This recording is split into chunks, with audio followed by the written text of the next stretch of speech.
So, with you being one of my favorite infrastructure partners on the infrastructure committee here at CohnReznick, I wanted to talk to you today about infrastructure related opportunities, especially how they pertain to private equity firms. So, in your assessment, how should private equity firms assess their readiness across portfolio companies to get ready to do business with the federal government?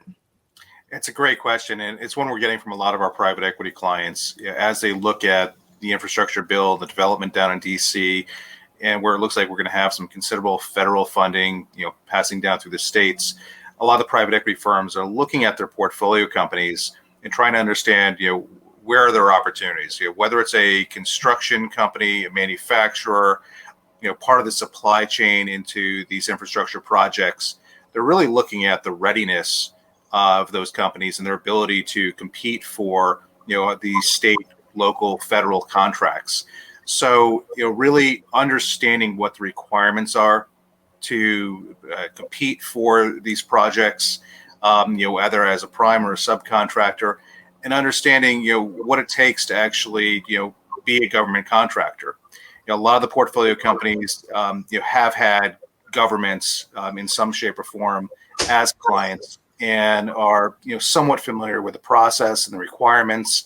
But I think, those who see the opportunity, have not taken part in the government contracting process before, the understanding of, the separation between the commercial business and the federal business, understanding, what experience they have across the team, and really doing a gap analysis and looking at where do we need to be as an entity to compete for these projects, and where are we today, and address those gaps.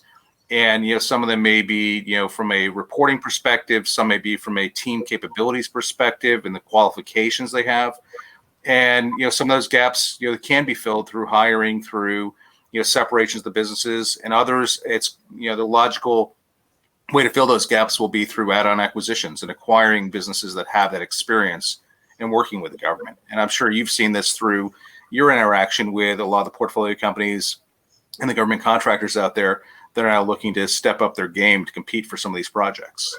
It's great that your clients are asking you about this now, Jeremy. That's exactly what they should be doing at this stage in the game to make sure that they're prepared and thinking through, because GovCon is definitely not something you want to just jump into and cross your fingers and hope it works out. It takes some discipline and some planning.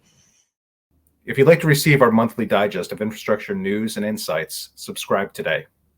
Visit our U.S. Infrastructure Plan Resource Center at CohnReznick.com/inside infrastructure.